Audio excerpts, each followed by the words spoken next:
നമ്മുടെ ഈ ലിറ്ററേച്ചർ ഫെസ്റ്റിവലിൻ്റെ വളരെ പ്രധാനപ്പെട്ട സെഷനുകളിൽ ഒന്നായ വെനസ്വേല അധിനിവേശത്തിൻ്റെ പാഠങ്ങൾ എന്ന ചർച്ച നമ്മളിവിടെ ആരംഭിക്കുകയാണ്. രണ്ട് അവതാരകരാണ് ഈ സെഷനിൽ നമുക്കുള്ളത്.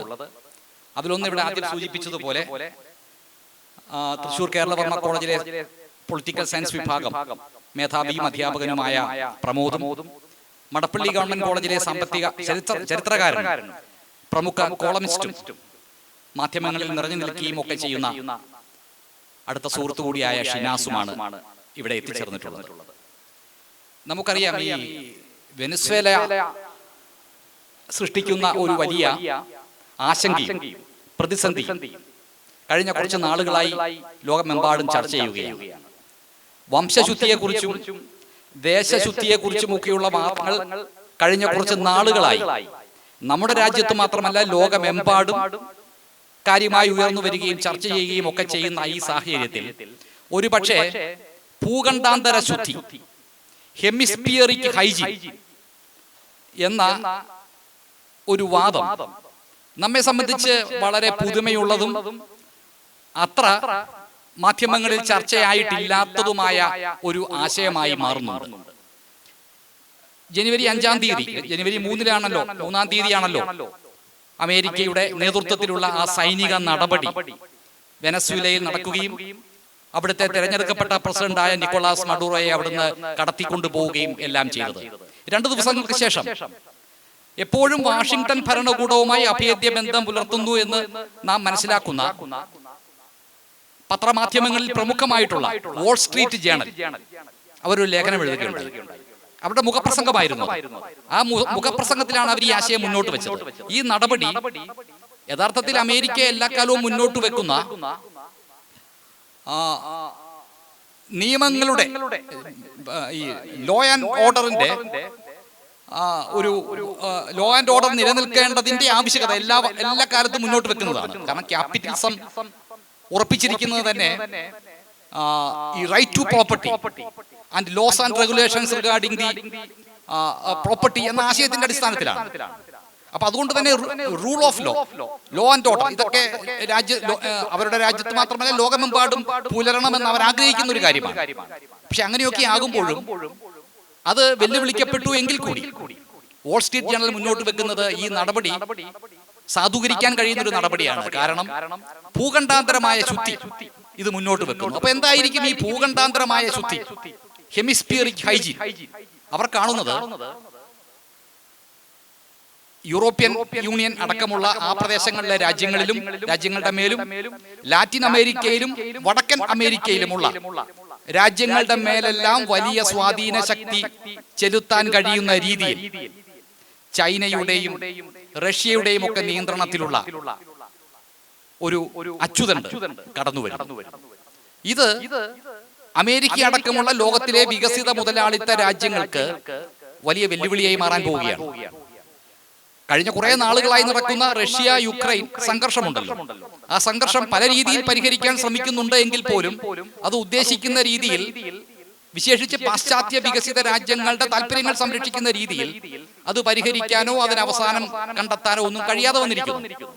ആ സാഹചര്യത്തിൽ അവരുടെ വീട്ടുപടിക്കിലേക്ക് ചൈനയുടെയും റഷ്യയുടെയും ഇറാന്റെയും ക്യൂബയുടെയും എല്ലാം നേതൃത്വത്തിലുള്ള ഒരു അദൃശ്യ ശക്തി ഉണ്ട് എന്ന് പറയുന്ന ഈ ശക്തി സ്വാധീനവുമായി കടന്നു വരുന്നത് അമേരിക്കയെ വല്ലാതെ വിറളി പിടിപ്പിക്കുന്നു എന്നുള്ളതാണ് ഈ വാൾ സ്ട്രീറ്റ് ജേണലിന്റെ വിലയിരുത്തലിൽ നിന്ന് നാം മനസ്സിലാക്കുന്നത്. എല്ലാ കാലങ്ങളിലും ഇതിങ്ങനെയാണ്. പൊതുവെ പുറമേക്ക് പറയുന്നത് വെനസ്വേലയിൽ ലഭ്യമായിട്ടുള്ള വലിയ എണ്ണ നിക്ഷേപമാണ് ഈ സൈനിക നടപടിക്ക് അമേരിക്കയെ പ്രേരിപ്പിച്ചത് എന്നാണ്. എന്നാൽ ഇതേ വാൾ സ്ട്രീറ്റ് ജേണൽ തന്നെ എഴുതുന്നുണ്ട്, America doesn't need Venezuelan oil. അമേരിക്കയ്ക്ക് വെനസ്വേലയുടെ എണ്ണ ആവശ്യമില്ല. കാരണം അതിലും വലിയ എണ്ണ നിക്ഷേപം അമേരിക്കയ്ക്ക് സ്വന്തമായുണ്ട്. അപ്പോൾ പിന്നെ എന്തായിരിക്കും ഇവർ ലക്ഷ്യം വെക്കുന്നത്? ഇറാഖിൽ നമ്മളിത് കണ്ടു. ഇറാഖിലും അന്ന് സദാം ഹുസൈന്റെ ഭരണകൂടത്തെ തകർക്കുന്നതിന് വേണ്ടി അമേരിക്ക സൈനിക നടപടി നടത്തിയ സാഹചര്യത്തിലും പുറമേക്ക് പറഞ്ഞത് ഇറാഖിലെ എണ്ണ നിക്ഷേപം ലക്ഷ്യം വെച്ചുകൊണ്ട് നടത്തുന്ന നടപടി എന്ന നിലയിലാണ്.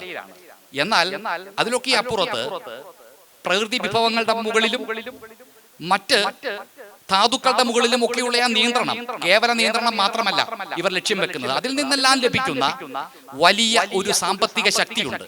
ആ വലിയ സാമ്പത്തിക ശക്തിയുടെ മുകളിൽ തങ്ങളുടെ ആധിപത്യവും നിയന്ത്രണവും എത്രമാത്രം നമുക്ക് നിലനിർത്താൻ കഴിയും എന്നുള്ളതാണ് എല്ലാ കാലവും പാശ്ചാത്യ വികസിത മുതലാളിത്ത രാജ്യങ്ങൾ ലക്ഷ്യം വെച്ചിട്ടുള്ളത്.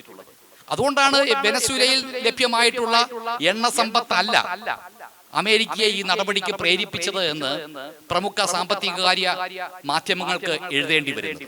ഇതെല്ലാം ഉപയോഗിച്ച് അവരുടെ സാമ്പത്തിക ശക്തി എങ്ങനെ നിലനിർത്താൻ കഴിയും?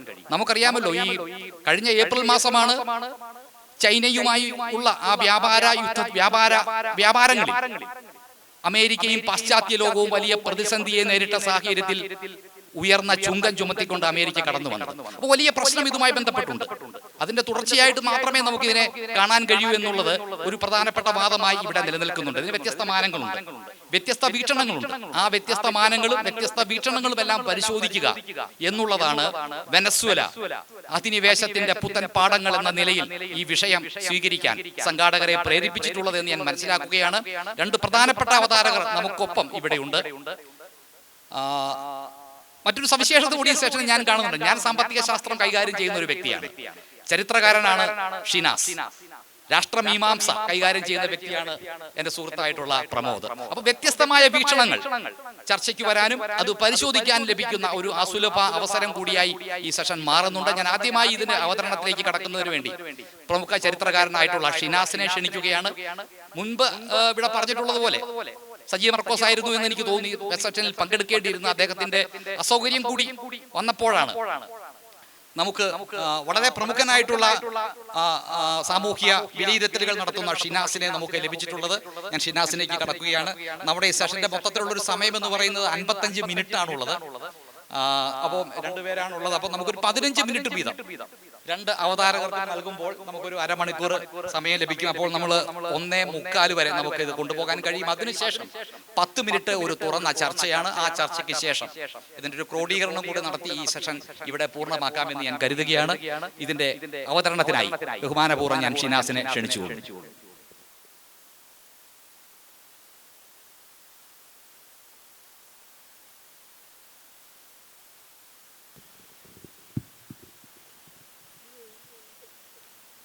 ലാറ്റിൻ അമേരിക്ക, കരീബിയ മേഖലകൾ,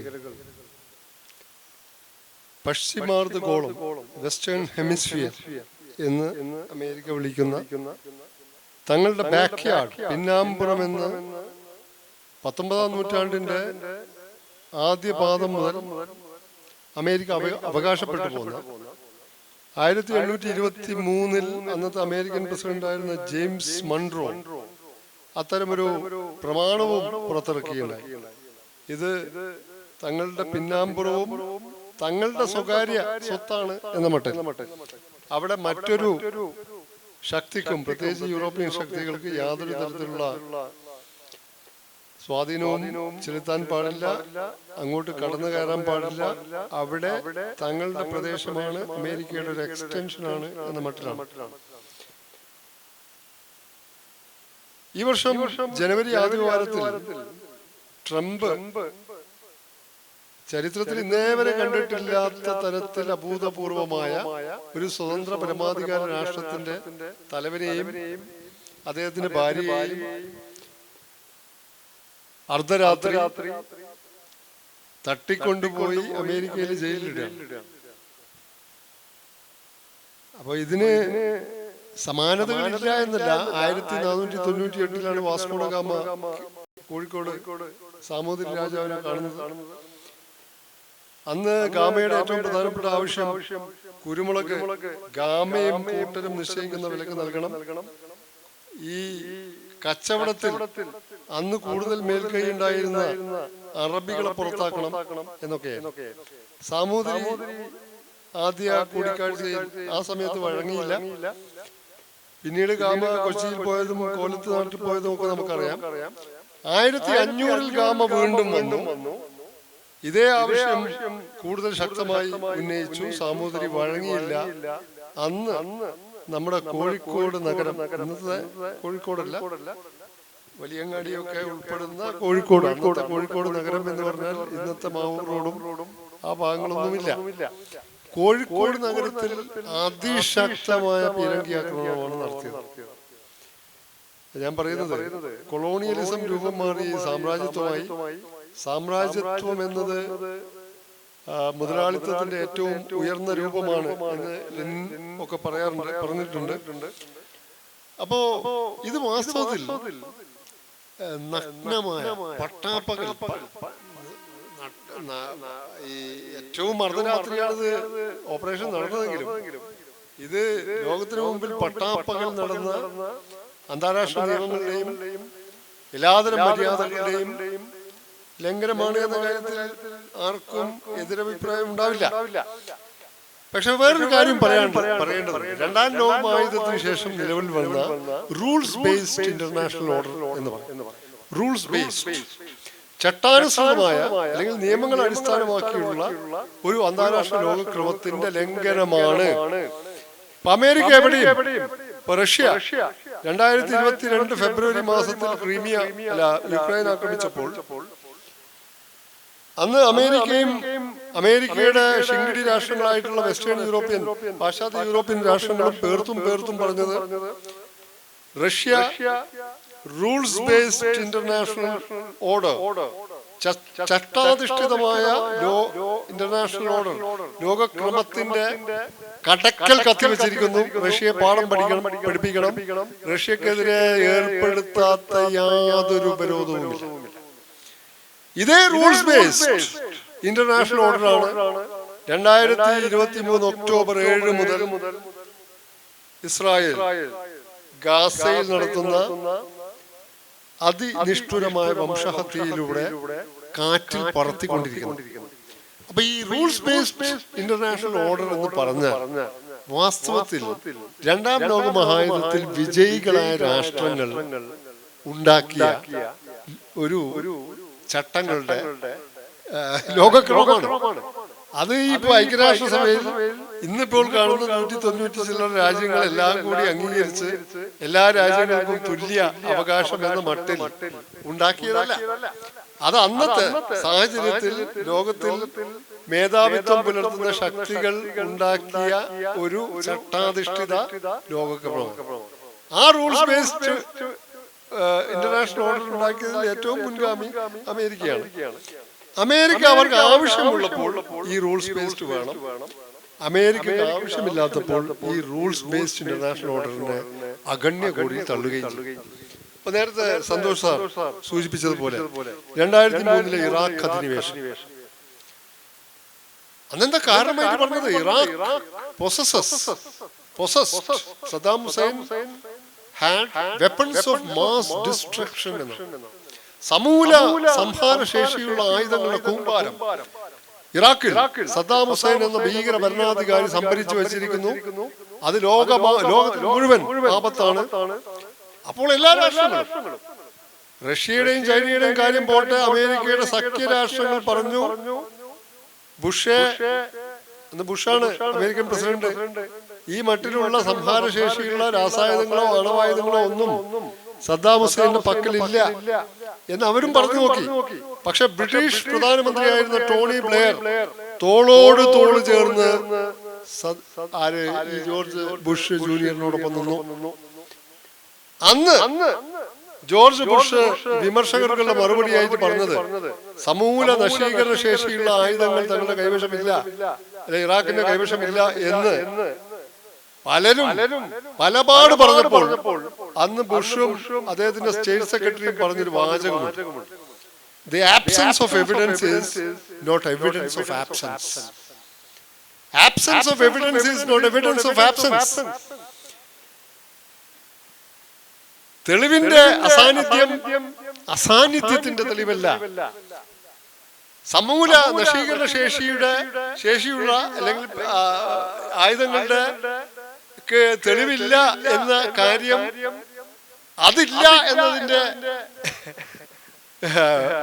ദൃഷ്ടാന്തമല്ല എന്നാണ്. എന്നിട്ട് നേരിട്ട് കയറി അടിച്ചതാണ്, അധിനിവേശം ചെയ്തതാണ്.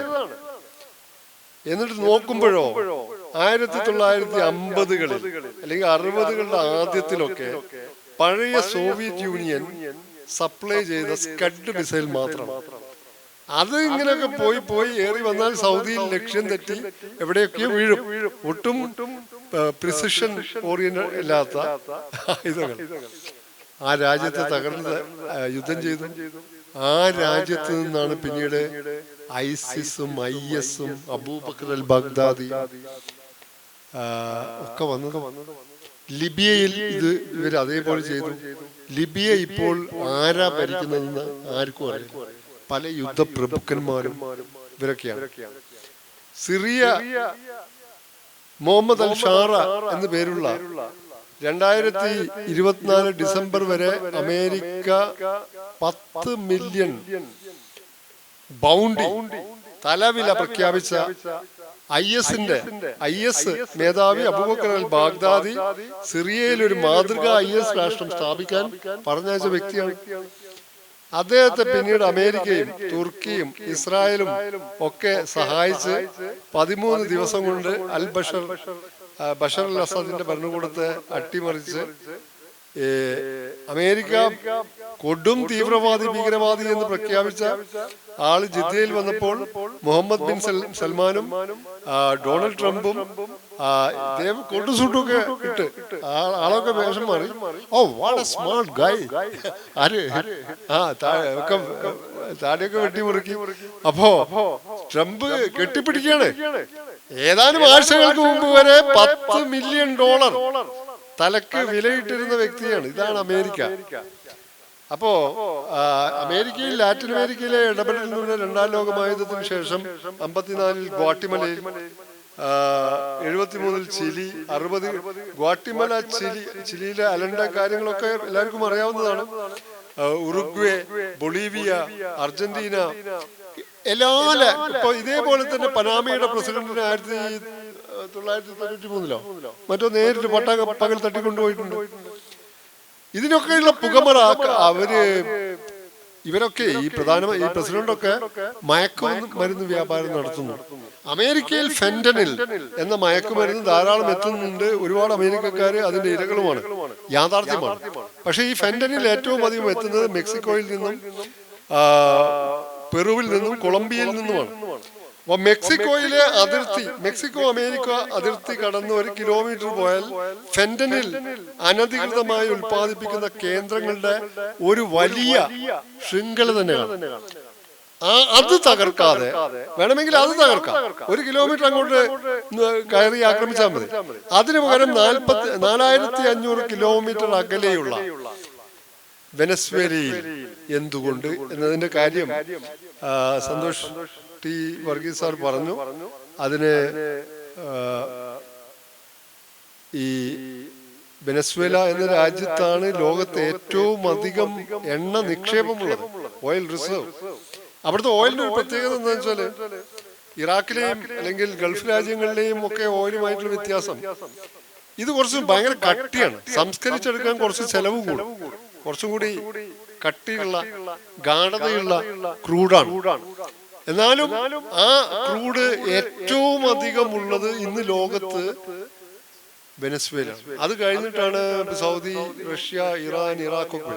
ഇറാഖിന്റെ ഒരു ആകർഷണം എന്താന്ന് വെച്ചാല് ഓയിൽ എക്സ്ട്രാക്ട് ചെയ്യാൻ ഏറ്റവും ചീപ്പസ്റ്റ്. 10 മീറ്റർ കുഴിച്ചാൽ നമ്മള് ഇവിടെ വെള്ളം കാണുന്ന മാതിരി ഇറാഖിൽ എണ്ണ കാണും. അതേസമയം നമ്മുടെ ബോംബെ ഹൈ കടൽ അല്ലെങ്കിൽ ഇപ്പൊ തെലങ്കാനയിലൊക്കെ വലിയ തോതിൽ എണ്ണ നിക്ഷേപം കണ്ടെത്തിയിട്ടുണ്ട്. അത് കിലോമീറ്റർ കുഴിച്ചാലേ എണ്ണ കിട്ടുള്ളൂ. എണ്ണ പുറത്തേക്ക് എത്തുമ്പോഴത്തേക്കും മാർക്കറ്റിന്റെ വിലയുടെ 2 ഇരട്ടി വിലയായിരിക്കും. എണ്ണ അവിടെ ഇല്ലാഞ്ഞിട്ടില്ല. അപ്പോ ഇങ്ങനത്തെ സാമ്പത്തിക താല്പര്യങ്ങളുണ്ട്. പിന്നെ ഈ മെക്സിക്കോ, അതുപോലെ കൊളംബിയ, അമേരിക്കയോട് ഇടഞ്ഞും ഇടയാതെയും നിൽക്കുന്ന ഈ ലാറ്റിൻ അമേരിക്കൻ, കരീബിയൻ രാജ്യങ്ങൾക്കുള്ള മുന്നറിയിപ്പ്. അതുപോലെ വെനസ്വേല ഏറ്റവും അധികം എണ്ണ വിൽക്കുന്ന ചൈന, ക്യൂബ ഇപ്പം ശ്വാസം മുട്ടിക്കിടക്കുകയാണ്. എപ്പോഴാണ് ശ്വാസം ഇല്ലാതെ വീട് പോകുമെന്നറിയില്ല. ആ രീതിയിൽ ക്യൂബയിലേക്കുള്ള ഇത് പോയി. അത് ചൈനയെയും റഷ്യയെയും ഒക്കെ അവിടുന്ന് പുറത്താക്കുക.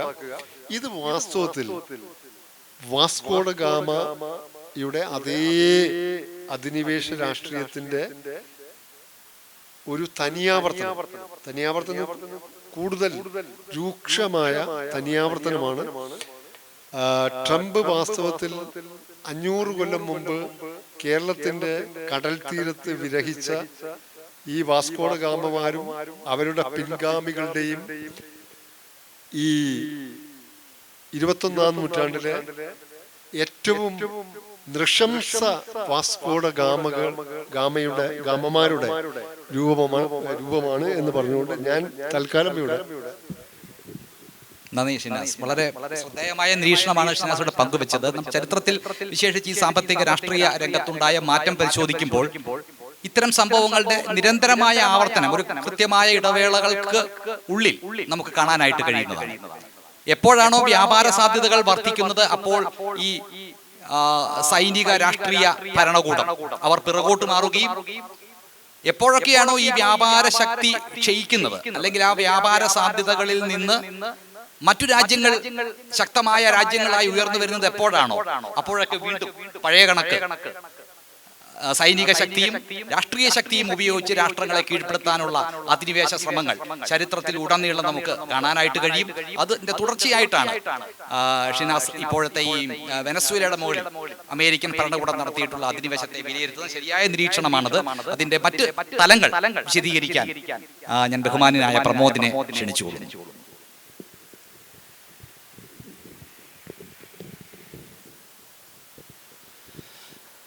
അധ്യക്ഷൻ സന്തോഷ് സാറ്, ഷിനാസ് മാഷെ,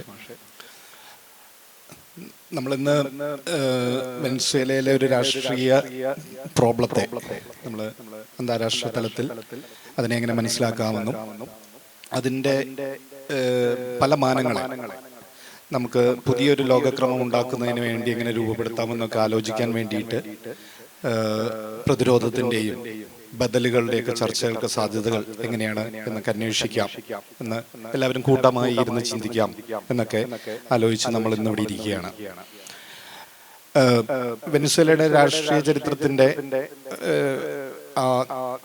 രാജ്യം എന്നുള്ള നിലയ്ക്കുള്ളൊരു സൂക്ഷ്മമായ ചില കാര്യങ്ങളും പ്രാദേശികമായിട്ട് ഇന്നിവിടെ സംസാരിച്ച പോലെ തന്നെ ലാറ്റിൻ അമേരിക്ക അല്ലെങ്കിൽ സദേൺ അമേരിക്കയുടെ പൊതുവായ ചില സ്വഭാവങ്ങളും ലോകക്രമത്തിലേക്ക് ഈ പ്രദേശം ആ രാജ്യം അവയുടെ പൊതുവായിട്ടുള്ള ചില ചലനങ്ങൾ എന്തൊക്കെയായിരുന്നു എന്നും ഇത് മൂന്ന് ഘടകങ്ങളെയും എങ്ങനെയാണ് അമേരിക്ക പോലെയുള്ള ഒരു രാജ്യം കാണുന്നത് എന്നൊക്കെ ഒന്ന് ചെറുതായി ഒന്ന് പരിശോധിച്ചു പോകാം എന്നുള്ള നിലയ്ക്കുള്ള ചില ഡയറക്ഷൻസും അല്ലെങ്കിൽ ചില കമന്റ്സും ആയിരിക്കും ഞാനൊന്ന് പറയാൻ ഉദ്ദേശിക്കുന്നത്. നമ്മള് ചരിത്രം ഇപ്പോൾ ഷിനാസ് മാഷൊക്കെ സൂചിപ്പിച്ചിരുന്നു. അമേരിക്ക എങ്ങനെയാണ് 2ാം ലോക മഹായുദ്ധത്തിന് ശേഷം സ്വന്തം ബാക്ക്യാർഡ് എന്നുള്ള നിലയ്ക്ക് ലാറ്റിൻ അമേരിക്കൻ രാജ്യങ്ങളെ കാണുന്നതും കൊളോണിയലിസം അവസാനിക്കുകയാണ്. ഇനിയൊരു പുതിയ രീതിയിലുള്ള ഒരു രാഷ്ട്രീയ അധികാരത്തെ അധിനിവേശത്തിന്റെ സ്വഭാവം ഏത് രീതിയിലായിരിക്കണം അതിന്റെ തത്വങ്ങൾ വികസിപ്പിച്ചെടുക്കുന്നു. കൊളോണിയലിസത്തിന്റെ ശക്തികളെ ഓൾഡ് പവേഴ്സ് എന്ന് നമ്മൾ പൊതുവെ പറയുന്ന യൂറോപ്യൻ ഓൾഡ് പവേഴ്സ് അസ്തമിക്കുന്നു.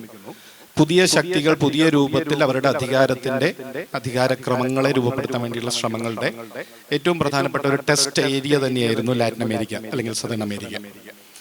ഇപ്പോൾ 89-90 നമുക്ക് ആ കാലഘട്ടം അറിയാം. ശീതസമരം അവസാനിച്ച് ആ കോൾഡ് വാറിന്റെ ഒരു പീരീഡ്, അതിനുശേഷമുള്ള ഒരു ഘട്ടം.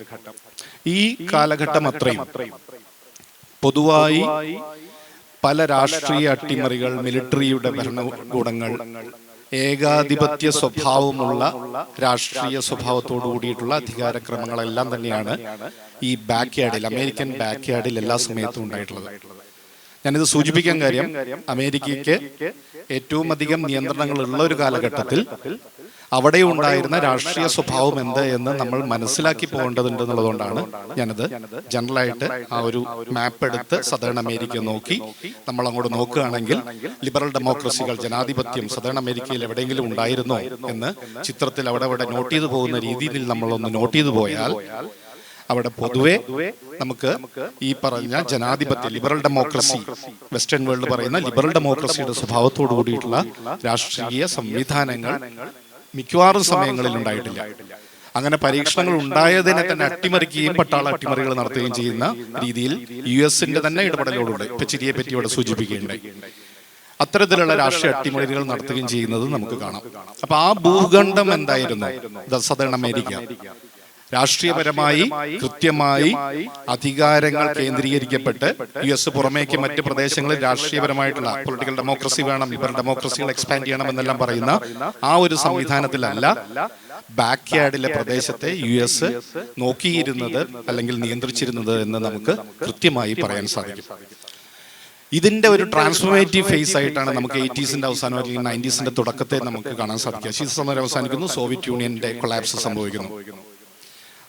ലാറ്റിൻ അമേരിക്കയിൽ കാണുന്നത് പുതിയ രൂപത്തിലുള്ള ഇടതുപക്ഷത്തിന്റെ മൂവ്മെന്റുകൾ വലിയ രീതിയിൽ ശക്തിയാർജിക്കുന്ന രീതിയിൽ നമ്മൾ പിങ്ക് ടൈഡ് എന്നൊക്കെയാണ് നമ്മൾ പറയുക. പിങ്ക് ടൈഡ് പല പ്രദേശങ്ങളിലും, അതിപ്പോ ബ്രസീലുണ്ട്, പല ലാറ്റിൻ അമേരിക്കയിലെ രാജ്യങ്ങളെല്ലാം എടുത്തു കഴിഞ്ഞാൽ നമുക്ക് കാണാം.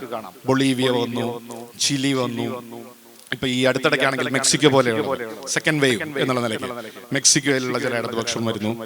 ഇങ്ങനെ പല പ്രദേശങ്ങളും പുതിയ രീതിയിലുള്ള ഒരു സോഷ്യലിസ്റ്റ് ആശയങ്ങളെ റീഡിസൈൻ ചെയ്ത് അതിനെ എസ്റ്റാബ്ലിഷ് ചെയ്യാനും ഇലക്ട്രൽ പൊളിറ്റിക്സിൽ കണ്ടസ്റ്റ് ചെയ്തുകൊണ്ട് തന്നെ ഭരണത്തിനെ നിലനിർത്താനും വേണ്ടി ശ്രമിക്കുന്നത് ബഹുഭൂരിപക്ഷം സ്ഥലങ്ങളിലും നമുക്ക് കാണാം. ബഹുഭൂരിപക്ഷം വരുന്ന സ്ഥലങ്ങളിലും നമുക്ക് കാണാം.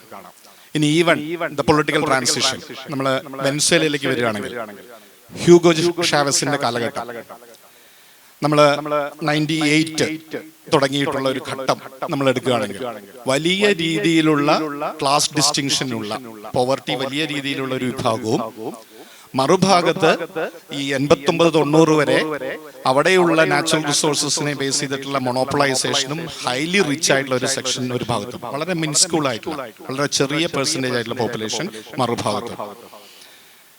ഈ ഒരു എക്കണോമിക് ഡിസ്പാരിറ്റീനെ ട്രാൻസ്ഫോം ചെയ്യുന്ന പൊളിറ്റിക്കൽ അജണ്ടയായിട്ടാണ് ഹ്യൂഗോ ഷാവസ് പൊളിറ്റിക്കലി എൻട്രി ചെയ്യുന്നത്. ഈ ട്രാൻസ്ഫോർമേഷൻ, വി നീഡ് ഇക്വാലിറ്റി, സോഷ്യലിസത്തിന്റെ ഭാഷ അവിടെ പ്രത്യേകമായി പരാമർശിച്ചുകൊണ്ട് തന്നെയാണ് ഹ്യൂഗോ ഷാവസ് ആ പൊളിറ്റിക്കൽ ഐഡിയോളജിനെ. പക്ഷേ നമ്മൾ ഈ പറയുന്ന സോവിയറ്റ് യൂണിയൻ ഇല്ല, മറ്റൊരു ഘട്ടത്തിലുള്ള ഒരു പ്രത്യേക തരത്തിലുള്ള മറു രീതിയിലുള്ള ഒരു പരീക്ഷണമായിട്ട് നമുക്കതിനെ കൊണ്ടുപോകേണ്ടതുണ്ട്. ഇത് സംസാരിക്കുന്നതോട് കൂടിയിട്ട് ദർ ഇസ് എ പ്രോബ്ലം. അപ്പൊ ഈ പറഞ്ഞ ഓയിൽ, പെട്രോൾ, അതിന്റെ റിച്ച് ആയിട്ടുള്ള ഒരു വിഭാഗമുണ്ട്, അതിന്റെ പണമുണ്ട്. ഈ പണത്തിനെ എങ്ങനെ ഈക്വലി ഡിസ്ട്രിബ്യൂട്ട് ചെയ്യാം, ഡിസ്ട്രിബ്യൂട്ടീവ് ആയിട്ടുള്ള ഒരു ഐഡിയ കൊണ്ടുവരുന്നു. ഇതിൽ വലിയ മാറ്റങ്ങൾ ഉണ്ടാക്കാൻ ശ്രമിക്കുന്നു, അതിന് വലിയൊരു സക്സസ് ഉണ്ടാവുന്നു. ഹ്യൂഗോ ഷാവസിന്റെ സോഷ്യൽ ബേസ് എന്ന് പറയുന്നത് വലിയ രീതിയിൽ രൂപപ്പെടുന്നു. അദ്ദേഹം പിന്നെ വളരെ കരിസ്മാറ്റിക് ആയിട്ടുള്ള ലീഡറാണ്. നമ്മളെല്ലാം കണ്ടിട്ടുള്ള ഒരു വീഡിയോ ഉണ്ട് UN-ൽ. ജോർജ് ബുഷ് പോയതിനു ശേഷം രണ്ടാമത് വന്ന് UN-ൽ വന്ന് സംസാരിക്കുന്ന സമയത്ത് അദ്ദേഹം ഇങ്ങനെ ഡെവിൾ വാസ് ഹിയർ, സൾഫറിന്റെ മണമുണ്ട് എന്നൊക്കെ പറയുന്ന ആ സ്പീച്ചൊക്കെ വളരെ ഫേമസ് ആണ്. ഇപ്പോഴും ആ വീഡിയോസ് ഒക്കെ ഇപ്പൊ ഈ വെനസ്വേലയുടെ ആക്രമണം നടന്നതിന് ശേഷം അതിങ്ങനെ ചെറിയ ക്ലിപ്പിംഗ് ആയിട്ടൊക്കെ വരുന്നുണ്ട്. He had A great appeal. Popular ആയിട്ടുള്ള ആളുകളുടെ ഇടയിൽ വലിയ അപ്പീലുള്ള ഒരു നേതാവായിരുന്നു അദ്ദേഹം. അപ്പൊ ഈ ഒരു ട്രാൻസ്ഫോർമേഷൻ, അതുപോലെ തന്നെ ചില അനലിസ്റ്റുകൾ സൂചിപ്പിച്ചിട്ടുണ്ടായിരുന്നു, അധികാര കൈമാറ്റം, അദ്ദേഹത്തിന് വയ്യാതായി, അദ്ദേഹം അധികാര കൈമാറ്റം വരുന്ന സമയത്ത് മദൂറോയെ പോലെയുള്ളവരുടെ അല്ലെങ്കിൽ അത്തരം ഒരു ലീഡർഷിപ്പിലേക്ക് മാറുന്ന സമയത്ത് ഇലക്ഷൻസ് നടക്കുമ്പോൾ ഇറ്റ് വാസ് 51% to 49%. അതായത് 51% വോട്ടോട് കൂടിയിട്ടാണ് പ്രസിഡൻസ് ആയിട്ട് വരുന്നതെങ്കിൽ 49% നമ്മൾ ആ ശതമാനത്തിന്റെ കണക്കല്ല, പൊളിറ്റിക്കൽ ഓറിയന്റേഷനും അതിന്റെ ഐഡിയോളജിക്കൽ ഫോർമേഷനും എങ്ങനെയാണ് നിൽക്കുന്നത് എന്നുള്ളത് വെനസ്വേലയുടെ കോണ്ടെക്സ്റ്റിൽ മനസ്സിലാക്കാൻ വേണ്ടിയിട്ട് കൂടിയാണ് ഈ ഒരു ഫിഗറിനെ നമ്മൾ അനലൈസ് ചെയ്യുന്നത്. വളരെ സ്ട്രോങ് ആയിട്ട് കണ്ടസ്റ്റ് ചെയ്യപ്പെട്ട ഷാവസിന്റെ ഒരു സോഷ്യൽ ബേസ്, ആ പേഴ്സണൽ കരിസ്മയിൽ പിന്നെ വേറെ പെർസെന്റേജുകൾ ഉണ്ടായിരുന്നു. പക്ഷെ ആ കാലം കഴിഞ്ഞോടുകൂടിയിട്ട് കൃത്യമായിട്ട് എന്താണോ, ആരാണ് കൂടെ നിൽക്കുക എന്നുള്ള കാര്യത്തിൽ കൃത്യം റിഫ്ലക്ഷൻ വരുന്ന ഒരു ഇലക്ഷനിലൂടെയാണ് പിന്നത്തെ ഒരു handing over, political handing over, presidential handing over നടക്കുന്നത്. അതിനപ്പുറത്തേക്കുള്ള ഒരു അപ്പീലില്ല പിന്നെയുള്ള ലീഡർഷിപ്പിന്, ഷാവസിനെ പോലെയുള്ള ഒരു ലീഡറിന്, അതുപോലെ ഷാവസിന് ശേഷമുള്ള ലീഡർഷിപ്പിന്, ഷാവസിന്റെ ലീഡർഷിപ്പിനെ പോലെയുള്ള ഒരു കരിസ്മയില്ല. That means politically there is huge problem. കണ്ടസ്റ്റേഷനും കോമ്പറ്റീഷനും വലിയ രീതിയിൽ രൂപപ്പെടുന്ന ഒരു മൊമെന്റ് ഉണ്ട്. പക്ഷേ ഇതിനെ തന്നെ നിലനിർത്താൻ, അതിന്റെ തന്നെ ഒരു ഡൈനാമിക് ആയിട്ടുള്ള എവല്യൂഷനും ട്രാൻസ്ഫോർമേഷനും അപ്പുറത്തേക്ക് ഈ സംവിധാനത്തെ എങ്ങനെ അട്ടിമറിക്കാം, 49% ഉണ്ടെങ്കിൽ അതിനെ എങ്ങനെയാണ് ഒരു 3%, 4% ഒക്കെ മാറ്റി അട്ടിമറിച്ച് രാഷ്ട്രീയ അട്ടിമറിക്ക് വേണ്ടിയിട്ടുള്ള പല ശ്രമങ്ങൾ എക്സ്റ്റേണലി പല സമയത്തും നടന്നുകൊണ്ടിരിക്കുകയും ഇതിനെതിരെയുള്ള കർക്കശമായിട്ടുള്ള ചില നിബന്ധനകൾ, രാഷ്ട്രീയപരമായിട്ടുള്ള ചില തീരുമാനങ്ങളെ അതോറിറ്റേറിയനിസം എന്നുള്ള രീതിയിൽ വ്യാഖ്യാനിക്കുകയും അതിനു വേണ്ടിയിട്ടുള്ള ഒരു പൊളിറ്റിക്കൽ ആയിട്ടുള്ള ഡിബേറ്റിലേക്ക് കൊണ്ടുവരാൻ ശ്രമിക്കുന്നത് നമുക്ക് കാണാൻ സാധിക്കും. അപ്പൊ ഇങ്ങനൊരു കോണ്ടെക്സ്റ്റ് ആണ് നമുക്ക് വെനസ്വേലനെ നമുക്ക് മനസ്സിലാക്കുമ്പോൾ ആ ഒരു പിങ്ക് ടൈഡും അതിന്റെ ഒരു കണ്ടിന്യൂഷനും അതിന്റെ ഒരു കോമ്പറ്റീഷന്റെ ലെവൽസ് ഇത് നമുക്ക് മറ്റു രാജ്യങ്ങളിൽ നോക്കി അറിയാം. ഇപ്പൊ ലുല ബ്രസീലില് ഇലക്ഷൻ ഡിഫീറ്റ് ആയി, പക്ഷെ തിരിച്ചു വരുന്നു. ഇപ്പൊ ചിലിയിലാണെങ്കിൽ പല രീതിയിലുള്ള റൈറ്റ് വിങ് സ്വിംഗ് ഉണ്ടാവുന്നു, തിരിച്ച് ലെഫ്റ്റ് കോയിലേഷൻ തിരിച്ചു വരുന്നു. ബൊളീവിയയിലെ ഇലക്ഷൻ തോൽക്കുന്നു, തിരിച്ച് ലെഫ്റ്റ് വിങ് പൊളിറ്റിക്സ് തോൽക്കുന്നു, റൈറ്റ് വിങ് തിരിച്ച് എമർജ് ചെയ്യുന്നു. ആ കോണ്ടിനെന്റ് പൊതുവായി എടുത്താൽ ഒരു കോമ്പറ്റീറ്റീവ് ആയിട്ടുള്ള റൈറ്റ് വിങ് ഐഡിയോളജിക്കൽ ഫോർമേഷനും ലെഫ്റ്റ് വിങ് ഐഡിയോളജിക്കൽ ഫോർമേഷനും തമ്മിൽ എന്താണോ 1990s ഉണ്ടായിരുന്നത് അതിൽ നിന്നും വ്യത്യസ്തമായിട്ടുള്ള ഒരു പിക്ചർ നമുക്ക് കിട്ടുന്നത് നമുക്ക് കാണാം. എന്താണ് ലാറ്റിൻ അമേരിക്കയുടെ ഒരു പ്രത്യയശാസ്ത്ര ഒരു ഭൂപടം, അതിനകത്തുള്ള ഒരു കോമ്പറ്റീറ്റീവ്നെസ് എങ്ങനെ വരുന്നു, ഇതിനെ യൂട്ടിലൈസ് ചെയ്യുക എന്നുള്ളതാണ് US പോലെയുള്ളവരുടെ തന്ത്രങ്ങളിൽ ഏറ്റവും പ്രധാനപ്പെട്ട ഒരു പോയിന്റ് ആയിട്ട് നമുക്ക് പറയാൻ സാധിക്കുക. ഇപ്പൊ ഇതിൽ തന്നെ നമുക്കിപ്പം എന്നെ അത്ഭുതപ്പെടുത്തിയത്, പലരെ അത്ഭുതപ്പെടുത്തിയിട്ടുണ്ടാവാം, അത്ഭുതപ്പെടുത്തിയത് എന്തുകൊണ്ടാണ് ഒരു ഫുൾ ഫ്ലെജ്ഡ് വാർ നടത്താതെ ഈ വ്യക്തിയെ പിടിച്ചുകൊണ്ടുപോയത് എന്തുകൊണ്ടാണ് പ്രസിഡന്റ്. റജീം ചേഞ്ച് എന്ന് പറയുന്നത് അങ്ങനെയല്ലല്ലോ. നമ്മൾ ഇറാഖിൽ കണ്ടത് സദാം ഹുസൈനെ ചെയ്തത് അങ്ങനെയല്ല. there is a huge possibility.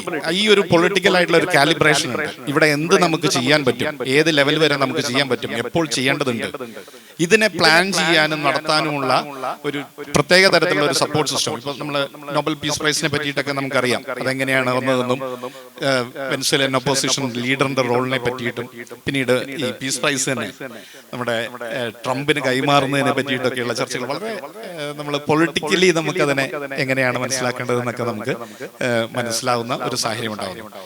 അപ്പോൾ ഈ ഒരു സാഹചര്യത്തിലാണ് വെനസ്വേലനെ നമുക്ക് ഒരു രീതിയിൽ മനസ്സിലാക്കാൻ ഒരു അനാലിസിസ് എന്ന് പറയുന്നത്. ഇപ്പൊ ഇതിന്റെ കൂട്ടത്തിൽ ഒന്ന് പറഞ്ഞുകൊണ്ടത് ഡൊമസ്റ്റിക് കോണ്ടെക്സ്റ്റിൽ 98 ഭരണത്തിൽ വന്നതിന് ശേഷം 2001 ഒരു ഹൈഡ്രോ കാർബൺ ബിൽ വെനസ്വേല പാസ്സാക്കുന്നുണ്ട്. ഹൈഡ്രോ കാർബൺ ബിൽ ഇത് നമ്മൾ ഈ ഡിസ്ഇൻവെസ്റ്റ്മെന്റിന്റെ കോണ്ടെക്സ്റ്റിൽ നമ്മൾ പൊതുവെ ചെയ്യുന്ന, ഇന്ത്യ ആണെങ്കിൽ 89 90 തുടങ്ങിയതാണ് പലതരത്തിലുള്ള ഡിസ്ഇൻവെസ്റ്റ്മെന്റ്. നമുക്കൊരു എന്താണ് ഇൻവെസ്റ്റ്മെന്റ് മിനിസ്ട്രി തന്നെ ഉണ്ടായിരുന്നു ഒരു ഘട്ടത്തിൽ, എങ്ങനെ വിറ്റഴിക്കാം എന്ന് പറയുന്ന രീതിയിൽ. ഇപ്പൊ ഫോറിൻ ഇൻവെസ്റ്റ്മെന്റ് വരുന്ന സമയത്ത് അതിനെ ബേസ് ചെയ്തിട്ടുള്ള ചില റെഗുലേഷൻസിനെയും എല്ലാം നമ്മുടെ ഇവിടെ ഉണ്ടായിരുന്നു. ഇത് നമ്മൾ ഗ്രാജുവലി നമ്മൾ പല സെക്ടറിലും നമ്മുടെ ഒരു കൺട്രോൾ നിലനിർത്തുകയും ഓരോ സമയത്തും ശതമാനം കൂട്ടി പൂർണ്ണമായിട്ട് 100% വരെ പോകുന്ന രീതിയിൽ പ്രൈവറ്റൈസേഷനെ നമ്മൾ ഇങ്ങനെ ആ ഒരു രീതിയിലാണ് നമ്മൾ പ്ലാൻ ചെയ്ത് നടപ്പാക്കിയിട്ടുള്ളത്. ഇതിന്റെ ഒരു സൂചന പോലെയൊക്കെ നൽകുന്ന രീതിയിലുള്ള ഒരു ബില്ലായിരുന്നു ആക്ച്വലി ഈ ഹൈഡ്രോ കാർബൺ ബിൽ 2001. അതായത് 51% ഈ വെനസ്വേലൻ കമ്പനിക്ക് ഓണർഷിപ്പും 49% വരെ ഫോറിൻ ഇൻവെസ്റ്റ്മെന്റും ആവാം എന്ന് പറയുന്ന സമ്മതിക്കുന്ന വളരെ യുക്തിസഹമായ, നമ്മൾ 98 2001 ആ പീരീഡ് ആണ് നമ്മൾ മെൻഷൻ ചെയ്യുന്നത്, വളരെ എക്കണോമിക്കലി വളരെ റാഷണൽ ആയിട്ടുള്ള, നമ്മളിപ്പോൾ ലെഫ്റ്റ് പൊളിറ്റിക്സിനെയും എല്ലാം നമ്മൾ എങ്ങനെയാണ് ഇത് ട്രാൻസ്ഫോം ചെയ്യുന്നത്, നമ്മൾ ആ പിങ്കിന്റെ തന്നെ സ്വഭാവത്തിൽ എങ്ങനെ വ്യത്യാസം വരുന്നു, എങ്ങനെയുള്ള ലോജിക്കുകൾ വർക്ക് ചെയ്യുന്നു, എക്കണോമിക് ലോജിക്ക് ഏത് രീതിയിലായിരിക്കണം, ട്രാൻസിഷൻ എങ്ങനെയായിരിക്കണം, ഏതിനോടാണ് നമ്മൾ പൊരുത്തപ്പെടേണ്ടത്, ഏത് ലെവൽ വരെ ആവും, ഇതെല്ലാ ചർച്ചകളും നടക്കുന്നത് ഗ്ലോബലി നടക്കുന്ന സമയമാണ്. ഈ ഒരു മൊമെന്റിൽ ഇങ്ങനെ ഒരു ബില്ല് എന്ന് പറഞ്ഞാൽ വളരെ യുക്തിസഹമായിട്ടുള്ള ഒരു ബില്ലായിരുന്നു. ഈ ബില്ല് അക്സെപ്റ്റബിൾ അല്ല എന്ന് പറയുന്ന രീതിയിലുള്ള ഡിസ്കഷനിലേക്കാണ് പിന്നീട് ഈ ഹ്യൂഗോ ഷാവസ് 2001 ഹ്യൂഗോ ഷാവസുമായിട്ട് ബന്ധപ്പെട്ടുള്ള ഡിസ്കഷൻസ് പോകുന്നത്. ഏറ്റവും പ്രധാനപ്പെട്ട എക്സോൺ മൊബിൽ പോലെയുള്ള കമ്പനികള് അത് അവര് ഈ ഹ്യൂഗോ ഷാവസ് ഭരണത്തിൽ വന്നപ്പോൾ തന്നെ അതിന്റെ CEO തന്നെ പറഞ്ഞതാണ് ഹി ഷുഡ് ബി റിമൂവ്ഡ്. ഒരു കമ്പനിയുടെ CEO ആണ് കേട്ടോ പറയുന്നത്. രാഷ്ട്രീയ നേതൃത്വമോ ബുഷോ ജോർജ് ബുഷോ അല്ലെങ്കിൽ ട്രംപോ ഒന്നുമല്ല പറയുന്നത്. ഒരു പെട്രോളിയം കമ്പനിയുടെ CEO പറയാണ് ഈ രാഷ്ട്രീയ നേതാവ് അവിടെ ഭരിക്കാൻ പാടില്ല എന്നാണ് പറയുന്നത്. പക്ഷെ അതുമായിട്ട് ഒത്തുപോകാൻ രീതിയിലുള്ള ഷെവ്രോൺ പോലെയുള്ള മറ്റു കമ്പനികൾ ഉണ്ടായിരുന്നു. ദേ വർ റെഡി ടു ഇൻവെസ്റ്റ്. അവരവിടെ ഉണ്ടായിരുന്നു. അവരവിടെ തിരിച്ച് സർക്കാർ കൊണ്ടുവന്ന റെഗുലേഷൻ 51% 49 ആ ഇക്വേഷനുമായിട്ട് പൊരുത്തപ്പെട്ടു പോകാനും അവിടുത്തെ ഓയിൽ ഇൻഡസ്ട്രിയുമായിട്ട് ഒരു ഫീസിബിൾ ആയിട്ടുള്ള ഇക്വേഷൻ ഡെവലപ്പ് ചെയ്യാൻ താല്പര്യമുള്ള ഫോറിൻ ക്യാപിറ്റൽ ധാരാളം ഉണ്ടായിരുന്നു. അതിനെ മുഴുവൻ ബ്ലോക്ക് ചെയ്തത് വളരെ സ്പെസിഫിക് ആയിട്ടുള്ള ചില കോർപ്പറേറ്റുകളും അതിന് ഒത്തുപോകുന്ന ചില പൊളിറ്റിക്കൽ ആയിട്ടുള്ള ലീഡർഷിപ്പുമാണ്. ഇത് ഞാൻ സൂചിപ്പിക്കുന്നത് ആ എക്കണോമിക് ലോജിക്കിനപ്പുറത്തേക്ക് there was a political ideological element. നമ്മൾ എന്ത് എവിടെ എപ്പോൾ എവിടെ വേണമോ വേണ്ടയോ എന്ന് നിശ്ചയിക്കുന്ന രീതിയിൽ ആ ഒരു ബില്ലിന് എതിർപ്പ് വരുന്നതും അതിനോടുള്ള ആ ഡിസ്കഷനെ ഏറ്റവും റാഡിക്കൽ ആയിട്ടുള്ള ഒരു തീരുമാനമാണ് എടുത്തത് എന്ന് തെറ്റിദ്ധരിപ്പിക്കുന്ന രീതിയിലുള്ള ക്യാമ്പയിനും പ്രൊപ്പഗാൻഡയൊക്കെ ഉണ്ടാവുന്നത് നമുക്ക് കാണാൻ സാധിക്കുന്നുണ്ട്. അപ്പൊ ഈ നാഷണലൈസേഷൻ 51% എന്ന് പറയുന്നതിനെ 100% നാഷണലൈസേഷൻ പോലെ ആ രീതിയിലുള്ള ഡിസ്കഷനാക്കി മാറ്റുന്നതാണ് നമ്മുടെ ഈ പൊളിറ്റിക്കൽ കോണ്ടെക്സ്റ്റിലെ പ്രധാനപ്പെട്ട ഒരു വഴിത്തിരിവായിട്ട് വൈ വെനിൻസുവേല എന്നുള്ളതിന്റെ ഒരു കമ്പോണന്റ് ആയിട്ട് നമുക്ക് പറയാൻ സാധിക്കുക. മറ്റൊന്ന് ഈ നാച്ചുറൽ റിസോഴ്സസുമായിട്ട് ബന്ധപ്പെട്ട ചില ഡിസ്കഷൻ, ഇപ്പൊ നമ്മൾ പെട്രോളിയം ഞാൻ ആ റീജിയനുമായിട്ട് ബന്ധപ്പെട്ടുള്ള ഒരു ഫാക്ടറും കൂടെ പറയുകയാണ്. ഇവിടെ ചൈനയെ പറ്റിയിട്ടും എമർജിംഗ് ഇക്കോണമീസിനെ പറ്റിയിട്ടൊക്കെയുള്ള ഡിസ്കഷൻസ് നമ്മൾ മൾട്ടിപോളാരിറ്റി എന്നൊക്കെയാണ് നമ്മൾ മെൻഷൻ ചെയ്യുക. US-ന്റെ ഒരു ഹെജമണിക്കായിട്ടുള്ള പവറിനെ കണ്ടസ്റ്റ് ചെയ്യുന്ന മറ്റ് എക്കണോമിക് പവേഴ്സ് എമർജ് ചെയ്യുന്നുണ്ടോ, അവരുടെ സാധ്യതകളുണ്ട്. ഇത് നമ്മൾ ആ ഒരു ഭൂപടം വീണ്ടും നമ്മളെ സദേൺ അമേരിക്ക എടുത്തു കഴിഞ്ഞാൽ ചൈനീസ് എക്കണോമിക് പ്രസൻസ് വൈഡർ ആയിട്ട് വരുന്നത് നമുക്ക് കാണാം. ചൈന എല്ലാ സമയത്തും എക്കണോമിക് ഡിപ്ലോമസി എന്നൊരു ടേം ഉപയോഗിച്ചിട്ടാണ് അവരുടെ ഇന്ററാക്ഷൻ മുന്നോട്ട് കൊണ്ടുപോകുക. പൊളിറ്റിക്കലി എന്ത് സിസ്റ്റം ആയിക്കോട്ടെ, എന്ത് വാല്യൂ ആയിക്കോട്ടെ, അവരുടെ പരമാധികാരം അവരുടെ ജനത നിശ്ചയിക്കട്ടെ എന്ന ഒരു പൊസിഷൻ എടുത്തുകൊണ്ട് അവിടെ പലരുമായിട്ട് കൂടിച്ചേരുന്നതിന്റെ പല കോൺട്രഡിക്ഷൻസ് ഒക്കെ ഉണ്ട് കേട്ടോ. ഇപ്പം മിലിറ്ററി, മ്യാൻമാർ പോലെയുള്ള മിലിറ്ററി സംവിധാനങ്ങളുമായിട്ടൊക്കെ ഒത്തുപോകുന്നു. ആ ഒരു കോൺട്രഡിക്ഷൻ ഒരു ഭാഗത്തുണ്ട്. പക്ഷെ മറുഭാഗത്ത് ഇപ്പൊ താലിബാനുമായിട്ട് നിൽക്കുന്ന ചൈനയെ നമുക്ക് കാണാം. അപ്പൊ പൊതുവായി എടുത്തിട്ടുള്ള ഒരു പ്രിൻസിപ്പൽ സ്റ്റാൻഡ് എന്ന് പറയുന്നത് എന്ത് രാഷ്ട്രീയ അധികാരം ആ രാജ്യത്തുണ്ടോ അത് ജനങ്ങൾ അവിടുത്തെ നിശ്ചയിക്കേണ്ടതാണ്.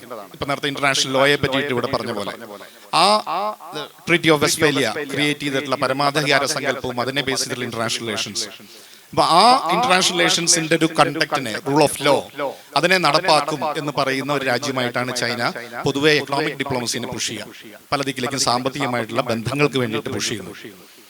അത് ഇപ്പൊ നമ്മള് ലിഥിയം, ക്രിട്ടിക്കൽ മിനറൽസിന്റെ ഒരു ട്രയാങ്കിൾ എന്ന് നമുക്ക് ഈ പുതിയ കാലഘട്ടത്തിൽ ഈ പെട്രോളിയം ഉൽപ്പന്നത്തിനപ്പുറത്ത് ദർ ഈസ് ഹ്യൂജ് പോസിബിലിറ്റി. അത് ചിലി ഉണ്ട്, ബൊളീവിയ ഉണ്ട്, ഇത്തരം രാജ്യങ്ങളെല്ലാം ഉണ്ട്. ഈ രാജ്യങ്ങളിലെല്ലാം ലിഥിയം ഏകദേശം പെറു, ചിലിയാണെന്ന് തോന്നുന്നു എനിക്ക് കൃത്യം രാജ്യത്തിന്റെ 70% ലോകത്തിന്റെ ഏറ്റവും വലിയ ഒരു ഡെപ്പോസിറ്റ് ഉള്ള രാജ്യം ഈ ലിഥിയം ഡെപ്പോസിറ്റ് ഉള്ളത് ഈ ക്രിട്ടിക്കൽ മിനറൽസിന്റെ ട്രയാങ്കിൾപ്പെട്ട ഈ നോർത്ത് അമേരിക്കൻ രാജ്യങ്ങളിലാണ്. ഇത് എക്സ്ട്രാക്ട് ചെയ്യാൻ യൂസ് ചെയ്യാനുള്ള ടെക്നോളജിക്കലായിട്ടുള്ള ഇന്നോവേഷനും അതിന്റെ പ്രൊഡക്റ്റിന്റെ കാര്യങ്ങളിലും ചൈന വലിയ രീതിയിൽ മുന്നോട്ട് പോയിട്ടുണ്ട്. They need this. അപ്പൊ ഇതിനെ ആക്സസ് ചെയ്യുന്നു. പിന്നെ നമുക്കറിയാം ബെൽറ്റ് റോഡ് ഇനിഷ്യേറ്റീവ്, BRI, ഇതിന്റെ പ്രൊജക്ടുകളിലൂടെ പോർട്ട് കണക്ടിവിറ്റി ട്രേഡുമായിട്ട് ബന്ധപ്പെട്ട് അതിൽ ഒരു പ്രധാന എക്സാമ്പിൾ പറയാം. ഈ പനാമ കനാലിലെ പണ്ടത്തെ ഹിസ്റ്ററി നമുക്കറിയാം. US-ന്റെ റോളിനെ പറ്റിയിട്ടും അതിനെ കാണുന്ന രീതികളെ പറ്റിയിട്ടും എല്ലാം നമുക്കറിയാം. ഈ പോർട്ടിന്റെ അപ്പുറം ഇപ്പുറമുള്ള ഈ കനാലിന്റെ അപ്പുറം ഇപ്പുറമുള്ള 2 പ്രധാന പോർട്ടുകൾ ഹോങ്കോങ് ബേസ്ഡ് ആയിട്ടുള്ള ഒരു കമ്പനി ഇതിനെ അക്വയർ ചെയ്തു. ലീഗൽ പ്രോസസ്സിലൂടെ തന്നെയാണ്, ഏറ്റവും ലെജിറ്റിമേറ്റ് ആയിട്ടാണ് നടത്തിയിട്ടുള്ളത്. പക്ഷെ അതിന്റെ റിന്യൂവൽ വന്ന സമയത്ത് ഇത് ഓട്ടോമാറ്റിക് റിന്യൂവൽ, ഒരു പ്രാവശ്യം ഓട്ടോമാറ്റിക് റിന്യൂവലായി. പിന്നീട് റിന്യൂവലിന്റെ സമയത്തെപ്പോഴേക്കും പൊളിറ്റിക്കൽ റൈറ്റ് വിങ് ആയിട്ടുള്ള ചില പൊളിറ്റിക്കൽ ഡിസ്കഷനിലൂടെ പനാമയുടെ കോണ്ടെക്സ്റ്റിലും ആ ട്രാൻസ്ഫോർമേഷൻ ഉണ്ടായ സമയത്ത് പനാമയിൽ ഇപ്പോൾ ഇലക്ഷൻ വരാൻ പോകുന്നു. അപ്പൊ എന്തായാലും ഈ പനാമ കനാലിന്റെ അപ്പുറം ഇപ്പുറമുള്ള പോർട്ടുകൾ ചൈനയ്ക്ക് കോൺസ്റ്റിറ്റ്യൂഷണലി എതിരാണെന്ന് പറഞ്ഞ് അത് ഇല്ലാതാക്കുക. ഈ രീതിയിലുള്ള ഒരു മാറ്റം നമുക്ക് ഈ ചൈനയുമായി ബന്ധപ്പെട്ട ഡിസ്കഷനിൽ US-ന്റെ ഇൻവോൾവ്മെന്റും ഹിസ്റ്റോറിക്കലി ബാക്ക് യാർഡ് എന്ന് പറഞ്ഞിരിക്കുകയും എന്നാൽ രാഷ്ട്രീയപരമായിട്ട് പല രീതിയിലുള്ള കോൺസ്റ്റിറ്റ്യൂഷണൽ ഡെമോക്രസികളോ ലിബറൽ ഡെമോക്രസികളോ എക്സ്പാൻഡ് ചെയ്യാതെ പറ്റാതിരിക്കുകയും എക്കണോമിക് ഡിപ്ലോമസിയുടെ ആക്റ്റീവായിട്ടുള്ള പ്രൊമോഷനിലൂടെ ഇൻഫ്രാസ്ട്രക്ചർ പ്രോജക്ട്സോ സപ്ലൈ ചെയിൻ നെറ്റ്വർക്കോ നടത്താൻ പറ്റാത്തൊരു US ഫെബ്രുവരി 2026 $12 ബില്യൺ ഒരു പ്രൊജക്ട് വോൾട്ട് ഇൻഫ്രാസ്ട്രക്ചർ ഡെവലപ്മെന്റിന് വേണ്ടിയിട്ട് നമ്മുടെ BRI-യെ കോമ്പീറ്റ് ചെയ്യാൻ വേണ്ടിയിട്ട് ഈ ഫെബ്രുവരിയിൽ 2026 അനൗൺസ് ചെയ്തിരിക്കുകയാണ്. ഇപ്പോഴാണ് ആ തിരിച്ചറിവുണ്ടാകുന്നത്. ചൈന ചെയ്യുന്നത് കുറച്ചും കൂടെ എക്കണോമിക്കലി ആക്സസ് ഉണ്ടാക്കാൻ പറ്റുന്നതും മറ്റു രീതിയിലുള്ള സ്വന്തം ബാക്ക് യാർഡിൽ ചൈനയ്ക്ക് ആക്സസ് കിട്ടിയപ്പോഴും കൂടെയാണ് മറ്റു ലോകത്തെ പല ദിക്കിലുണ്ട് കേട്ടോ. അതിന്റെ ഡിസ്കഷൻസ് പല രീതിയിലുണ്ട്. അതിന്റെ പ്രോബ്ലംസിനെ പറ്റിയിട്ട് ഡിസ്കഷൻ വന്നു തുടങ്ങി. ഡെപ്റ്റിനെ ബേസ് ചെയ്തിട്ട് പല രീതിയിൽ ഇന്ത്യ ഈ BRI-നെ എതിർക്കുന്ന രാജ്യമാണ്. അപ്പൊ ഇങ്ങനെയുള്ള ഒരു കോണ്ടെക്സ്റ്റ് അവിടെ എമർജ് ചെയ്യുന്നുണ്ട്, ലാറ്റിൻ അമേരിക്കയിൽ എമർജ് ചെയ്യുന്നുണ്ട്. ഇതിന്റെ ഒരു കോമ്പറ്റീഷനെ ബേസ് ചെയ്തിട്ടും ഡൈവേഴ്സിഫൈ ചെയ്യുന്നതും നാച്ചുറൽ റിസോഴ്സസിന് ഈ പറഞ്ഞ പോലെ പണ്ട് നമ്മൾ ഡിപെൻഡൻസി തിയറി പറയുന്നതിൽ അപ്പുറത്തേക്ക് മറ്റൊരു രീതിയിൽ കോമ്പറ്റീറ്റീവ് ആയിട്ടുള്ള രാജ്യങ്ങൾ തമ്മിലുള്ള റിസോഴ്സസ് ഷെയർ ചെയ്യാനുള്ള ഒരു പോസിബിലിറ്റീസും ഇൻഫ്രാസ്ട്രക്ചർ ഡെവലപ്പ് ചെയ്യാനുള്ള ഒരു സാധ്യതകളും ഇങ്ങനെ ലാറ്റിൻ അമേരിക്കയിൽ മാറ്റങ്ങൾ ചെറിയതാണെങ്കിലും മാറ്റങ്ങൾ സംഭവിക്കുന്ന US ഹെജിമണിക്കായിട്ട് ബാക്ക്യാർഡിൽ നിന്നിരുന്ന രാജ്യങ്ങളിൽ മാറ്റങ്ങൾ സംഭവിക്കാനുള്ള ഒരു സാഹചര്യത്തെ അതിനെ ഒരു രാഷ്ട്രീയപരമായിട്ടുള്ള ഐഡിയോളജിക്കൽ ആയിട്ടുള്ള ഒരു സ്പേസും കൂടെ എടുത്തുകൊണ്ട് ആ മാറ്റത്തിനെ എസ്റ്റാബ്ലിഷ് ചെയ്യാൻ ശ്രമിക്കുന്നത് US ഒരു തരത്തിലും ആക്സെപ്റ്റബിൾ അല്ല എന്ന് കാണിക്കുന്ന ഒരു കൂവാണ് വെനിസ്വേലയിൽ നടന്നത് എന്ന് പറഞ്ഞുകൊണ്ട് ഞാൻ ഈ ആദ്യത്തെ ഒരു സെഷൻ അവസാനിപ്പിക്കും.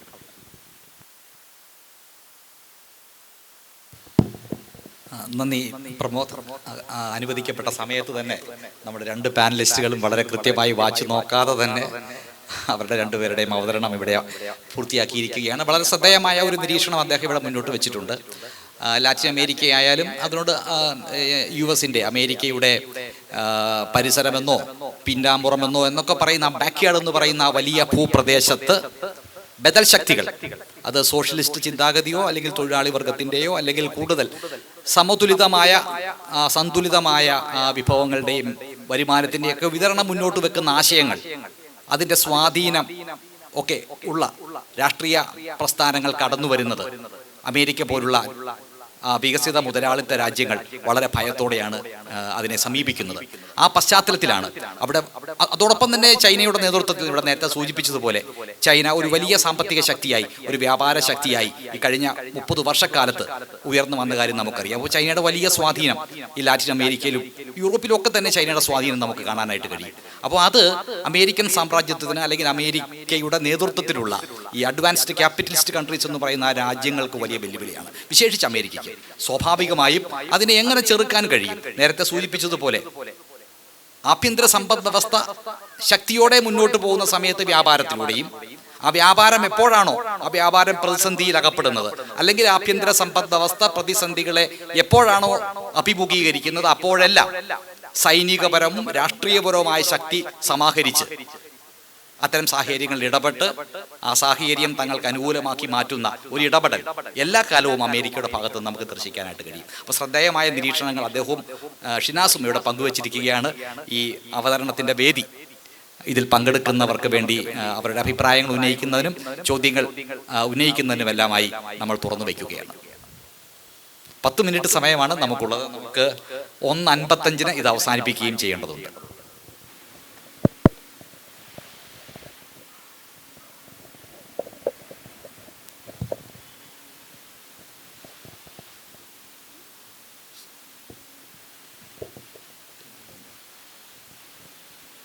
മൈക്ക് കൊടുക്കാമോ?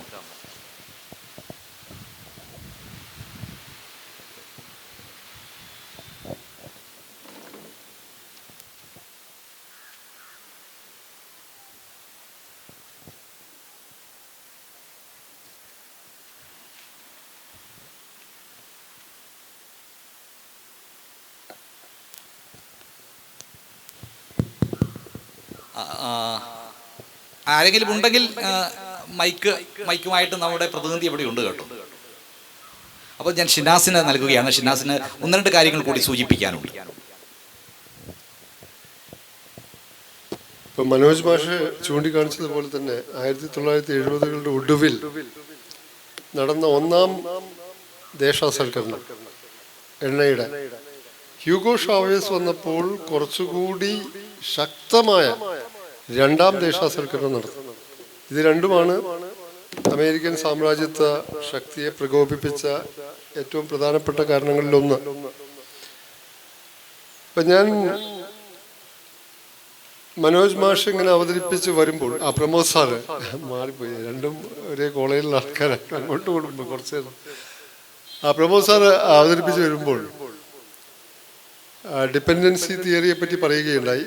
എന്നാലും നമ്മുടെ വിദ്യാർത്ഥികൾക്ക് മനസ്സിലാവുന്ന അന്തരിച്ച പ്രമുഖ മാർക്സിസ്റ്റ് ചിന്തകനായിട്ടുള്ള ആന്ദ്രേ ഗുന്തർ ഫ്രാങ്കിന്റെ ഒരു പഠന മേഖല ലാറ്റിൻ അമേരിക്കയിൽ, capitalism and under development in Latin America, അദ്ദേഹത്തിന്റെ ഒരു പ്രധാനപ്പെട്ട പുസ്തകമാണ്. അപ്പൊ അദ്ദേഹം ആ പുസ്തകത്തിൽ പറയുന്നൊരു പോയിന്റ്, ഈ development and under development are two sides of the same coin and the creation of poverty, അങ്ങനെ ഒരു ഫ്രേസ് ഉണ്ട്, ക്രിയേഷൻ ഓഫ് പോവർട്ടി. അപ്പോൾ ഈ ഡെവലപ്മെന്റും അണ്ടർ ഡെവലപ്മെന്റും ഒരു നാണയത്തിന്റെ ഇരുവശങ്ങളാണ്. ഒരു ലോകത്തിന്റെ ഒരു ഭാഗത്ത് ഡെവലപ്മെന്റ് ഉണ്ടാവുമ്പോൾ ലോകത്തിന്റെ മറുഭാഗം എന്ന് പറഞ്ഞാൽ കൂടുതൽ ഭൂരിപക്ഷ പ്രദേശങ്ങളാണ് ഏഷ്യയും ആഫ്രിക്കയും ഒക്കെ ഉൾപ്പെടുന്ന, മറുഭാഗത്ത് അണ്ടർ ഡെവലപ്മെന്റ് ഉണ്ടായാലേ ഏതാനും വികസിത രാജ്യങ്ങൾക്ക് വികസിതമായി എക്കാലവും അഭംഗുരം തുടരാൻ പറ്റും. അപ്പൊ അതിന് ഒരു കൊളോണിയൽ പശ്ചാത്തലത്തിൽ പറയുകയാണെങ്കിൽ ബിപിൻ ചന്ദ്രയുടെ NCERTയുടെ +1 +2 ലെവലിലൊക്കെ പണ്ട് പഠിച്ചിരുന്ന ഒരു പുസ്തകം മോഡേൺ ഇന്ത്യ, അതിൽ വൈസ്രോയ് കൗൺസിലിലെ അന്നത്തെ കൊളോണിയലിസം ആണ് പറയുന്നത്.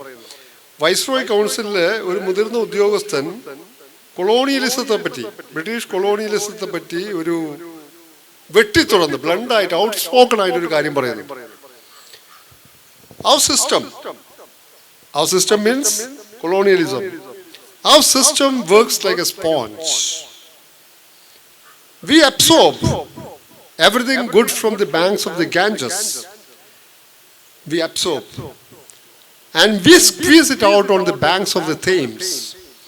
ഞങ്ങളുടെ സിസ്റ്റം, ഞങ്ങളുടെ വ്യവസ്ഥ, അതായത് കൊളോണിയലിസം ഒരു സ്പോഞ്ച് പോലെയാണ് പ്രവർത്തിക്കുന്നത്. അത് ഗംഗാതീരത്തുള്ള അഥവാ ഇന്ത്യയിലുള്ള എല്ലാ നല്ലതിനെയും എല്ലാ സമ്പത്തും ആ സ്പോഞ്ച് വലിച്ചെടുക്കുകയും ഞങ്ങൾ അത് കൊണ്ടുപോയി തേംസ് നദീതീരത്ത്, അതായത് ഇംഗ്ലണ്ടിൽ പിഴിയുകയും ചെയ്യുന്നു. അതാണ് അക്കാലത്തെ കൊളോണിയലിസത്തിന്റെ മൂലധന ഡ്രെയിൻ തിയറി എന്നൊക്കെ ദാദാഭായ് നവറോജി പറഞ്ഞത്.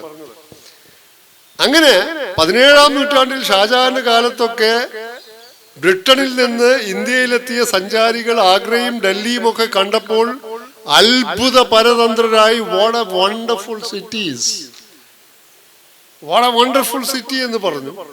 20-ാം നൂറ്റാണ്ടിൽ ഇന്ത്യയിൽ നിന്ന് പഠിക്കാൻ പോയ നമ്മുടെ ആളുകൾ ലണ്ടൻ കണ്ട് പറഞ്ഞു വാട്ട് എ വണ്ടർഫുൾ സിറ്റി. 17-ാം നൂറ്റാണ്ടിൽ ലണ്ടൻ ഒരു സിറ്റിയായി മാറിക്കൊണ്ടിരുന്നില്ല, വ്യാവസായിക വിപ്ലവം സംഭവിച്ചിരുന്നില്ല. 18-ാം നൂറ്റാണ്ടിന്റെ മധ്യത്തിലാണ്. 17-ാം നൂറ്റാണ്ടിൽ ലണ്ടൻ എന്ന് പറഞ്ഞാൽ ഒരു വിശാലമായ ചേരി സമാനമായ ഒരു ചെറുപട്ടണം മാത്രമായിരുന്നു. അപ്പൊ അതാണ് അതേ ലോജിക്കാണ് വാസ്തവത്തിൽ ഇപ്പോഴും കുറച്ച് സോഫിസ്റ്റിക്കേറ്റഡ് ആയി. ട്രംപ് ആണെങ്കിൽ ആന ഇരുമ്പ് ഈ കരിമ്പിൻ തോട്ടത്തിൽ ഇറങ്ങിയ മാതിരിയാണ്. പഴയ അമേരിക്കൻ പ്രസിഡന്റുമാർക്ക് കുറച്ചൊരു സോഫിസ്റ്റിക്കേഷൻ ഉണ്ടായിരുന്നു. ഇദ്ദേഹം ഇങ്ങനെയാണ്. അപ്പൊ ഇത് പഴയ കൊളോണിയലിസത്തിന്റെ ഏറ്റവും പുതിയ രൂപത്തിനും കാര്യമായ വ്യത്യാസം ഇല്ല. അപ്പൊ നമ്മളൊക്കെ കരുതിയിരുന്നത് കഴിഞ്ഞ കൊല്ലം നൊബേൽ സമ്മാനം കിട്ടിയ സമാധാനത്തിന് മരിയ മച്ചാഡോ, വെനേസുലക്കാരിയാണ്, അവിടുത്തെ പ്രതിപക്ഷ കൂട്ടായ്മയെ സംഘടിപ്പിക്കുന്നതിൽ പ്രധാന പങ്ക് വഹിച്ചതാണ്. അമേരിക്ക വെനസ്വേലയിൽ ഇടപെടണം എന്ന് നിരന്തരം, എന്ന് വെച്ചാൽ ഈ തരം ഇടപെടൽ നടത്തണം എന്ന് നിരന്തരം നൊബേൽ പ്രൈസ് കിട്ടുന്നതിന് മുമ്പേ പറഞ്ഞു പോന്ന ആളാണ്. അവർക്ക് തന്നെ പിടിച്ച് നൊബേൽ പ്രൈസ് കൊടുത്തു. ട്രംപ് ഇങ്ങനെ കുറെ ആവശ്യപ്പെട്ടത് നമുക്കറിയാലോ. ട്രംപിന് കിട്ടാത്തത് ട്രംപിന്റെ ഒരു കളിപ്പാവക്ക് തന്നെ നോർവീജിയൻ കമ്മിറ്റി കൊടുത്തു, സ്വീഡിഷ് കമ്മിറ്റി കൊടുത്തു. ആ മച്ചാഡോ സ്വന്തം നൊബേൽ, ആ മച്ചാഡോയെ അല്ല ട്രംപ് അവിടുത്തെ ഭരണാധികാരിയാക്കിയത്, മഡുറോയുടെ ഡെപ്യൂട്ടിയായ റോഡ്രിക്സ് ഡിസിൽവ, ഡെൽസി റോഡ്രിക്സ്.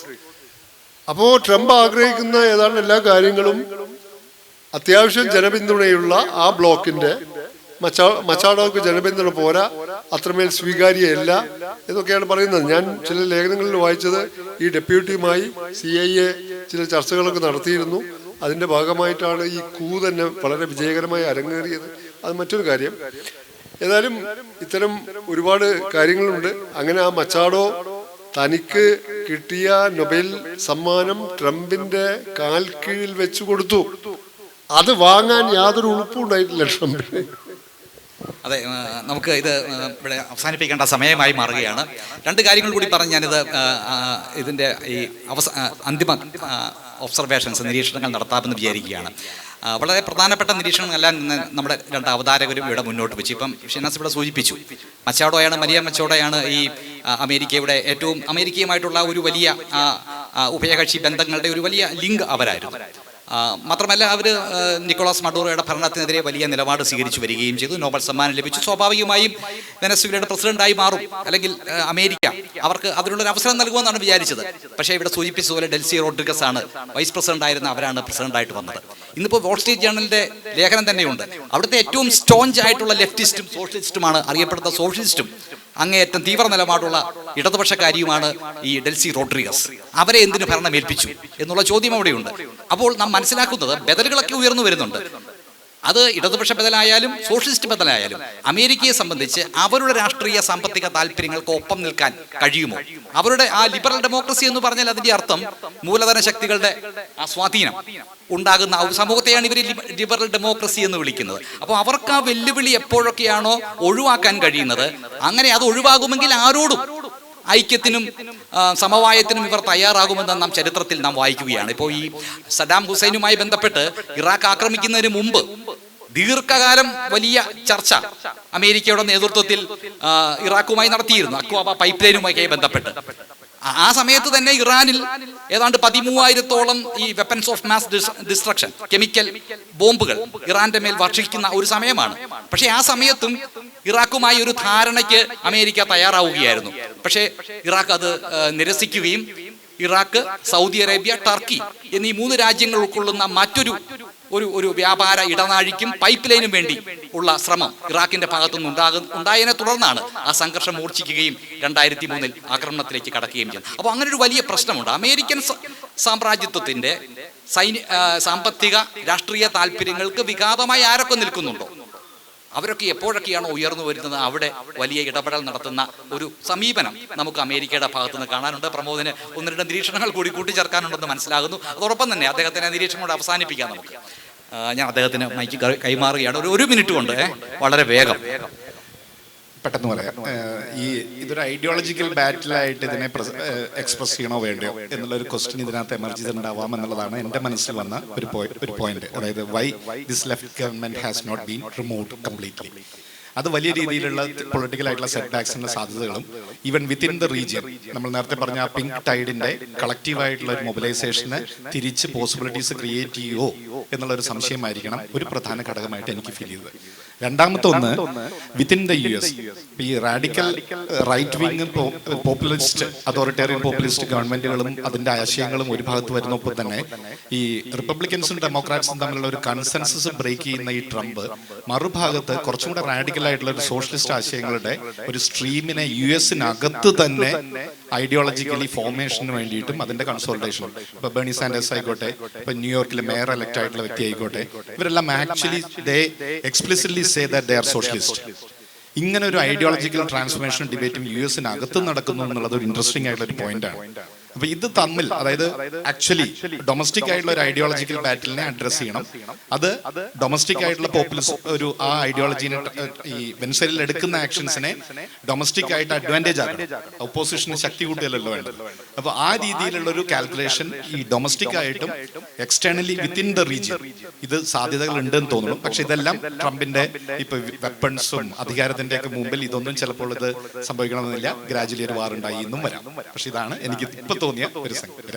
തീർച്ചയായും ഈ പറയുന്ന ആശയപരമായിട്ടുള്ള ഈ ഒരു വലിയ വൈരുദ്ധ്യം അവിടെ വളരെ പ്രധാനപ്പെട്ട ഒന്നാണ്. എന്നാൽ എല്ലായ്പ്പോഴും ഐഡിയോളജിക്കലായാലും പൊളിറ്റിക്കലായാലും ഒക്കെ ഉയർന്നു വരുന്ന ഈ വൈരുദ്ധ്യങ്ങളുടെ എല്ലാം പിന്നിൽ വളരെ വ്യക്തമായിട്ടുള്ള അവരുടെ അധിനിവേശത്തിന്റെയും അവരുടെ മേധാവിത്വത്തിന്റെയും ലക്ഷ്യങ്ങൾക്ക് ഇതെപ്പോഴെങ്കിലും വെല്ലുവിളിയാകുമോ, മാറുമോ, അങ്ങനെ വെല്ലുവിളിയോ ഒരു പ്രതിസന്ധിയോ ആയി മാറുമോ എന്നുള്ള ചോദ്യത്തിന്റെ ഉത്തരം എന്ന നിലയിലാണ് നാം ലോകത്തിന്റെ ചരിത്രം എടുത്ത് പരിശോധിക്കുമ്പോൾ ഈ രീതിയിലുള്ള ഇടപെടലുകളെല്ലാം തന്നെ നമുക്ക് കാണാനായിട്ട് കഴിയുക. അപ്പോൾ അധിനിവേശത്തിന്റെ പാഠം എന്ത് എന്ന ഒരു ചർച്ച നാം ഇവിടെ സംഘടിപ്പിച്ച് അത് അവസാനിപ്പിക്കുമ്പോൾ നാം മനസ്സിലാക്കുന്നത് ഏതൊക്കെ രീതിയിലുള്ള ബദലുകൾ എവിടെയൊക്കെ ഉയർന്നു വന്നാലും അതെല്ലാം തന്നെ ഈ ലിബറൽ ഡെമോക്രസി എന്ന് പറയുന്ന വലിയ ഒരു മൂടുപടത്തിന്റെ പിന്നിൽ ഒളിഞ്ഞു നിൽക്കുന്ന കമ്പോളത്തിന്റെയും മൂലധന ശക്തികളുടെയും താല്പര്യങ്ങൾക്ക് അതെല്ലാം വിഘാതമാകുമോ?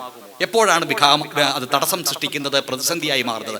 അപ്പോഴെല്ലാം സൈനികപരമായും രാഷ്ട്രീയപരമായും സാമ്പത്തികപരമായും ശക്തി സംഭരിച്ചിട്ടുള്ള കേന്ദ്രങ്ങൾ, അതിപ്പോൾ അമേരിക്കയാണ്, അവർ ആ സാഹചര്യത്തിൽ ഇടപെട്ടുകൊണ്ട് ഈ സാഹചര്യം തങ്ങൾക്ക് അനുകൂലമായി മാറ്റാനുള്ള ഇടപെടലുകൾ ലോക ചരിത്രത്തിൽ എമ്പാടും നമുക്ക് കാണാൻ കഴിയും എന്നുള്ള ഒരു നിരീക്ഷണം കൂടി ഇവിടെ പറഞ്ഞു വെച്ചുകൊണ്ട് ഈ സെഷൻ വളരെ പ്രധാനപ്പെട്ട വെനസ്വേല അധിനിവേശത്തിന്റെ പാഠങ്ങൾ എന്ന് പറയുന്ന ഈ സെഷൻ ഇവിടെ പൂർത്തിയാവുകയാണ്. ഈ പരിപാടി സംഘടിപ്പിച്ച ഇതിന്റെ സംഘാടകരോടും ഈ പരിപാടിയിൽ പങ്കെടുത്ത് പ്രോത്സാഹനം നൽകിയ എല്ലാ ശ്രോതാക്കളോടും നന്ദി പറഞ്ഞുകൊണ്ട് ഈ സെഷൻ ഇവിടെ അവസാനിച്ചിരിക്കുന്നതായി അറിയിക്കുന്നു. നന്ദി, നമസ്കാരം.